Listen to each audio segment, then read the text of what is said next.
Science की नज़र में तदफीन के एक दिन बाद यानी ठीक 24 घंटे बाद इंसान की आंतों में ऐसे कीड़ों का गुरूह सरगर्म अमल हो जाता है जो मुर्दे के पाखाने के रास्ते से निकलना शुरू हो जाता है, साथ नाकाबिले बर्दाश्त बदबू फैलना शुरू करता है, जो कि दरअसल अपने हम पेशा कीड़ों को दावत देते हैं।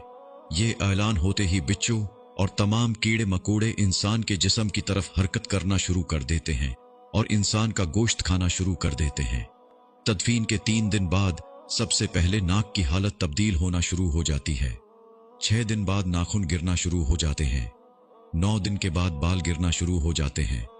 इंसान के जिस्म पर कोई बाल नहीं रहता और पेट फूलना शुरू हो जाता है। 17 दिन बाद पेट फट जाता है और दीगर अज्जा बाहर आना शुरू हो जाते हैं। 60 दिन बाद मुर्दे के जिस्म से सारा गोश्त खत्म हो जाता है। इंसान के जिस्म पर बोटी का एक टुकड़ा बाकी नहीं रहता। 90 दिन बाद तमाम हड्डियां एक दूसरे से जुदा होना शुरू हो जाती हैं। 1 साल बाद हड्डियां बोसीदा हो जाती हैं और बिलाखिर जिस इंसान को दफनाया गया था उसका वजूद खत्म हो जाता है।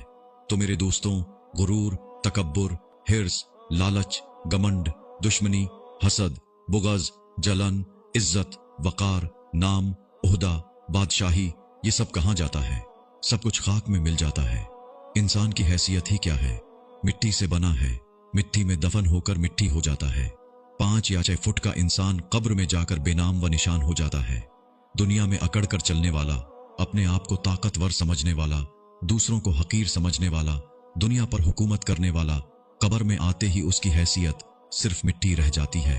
लिहाजा इंसान को अपनी अबदी और हमेशा की जिंदगी को खूबसूरत और पुरसुकून बनाने के लिए हर लम्हा फिक्र करनी चाहिए, अल्लाह को याद करना चाहिए, हर नेक अमल और इबादत में इखलास पैदा करना चाहिए और खात्मा बिलखैर की दुआ करनी चाहिए।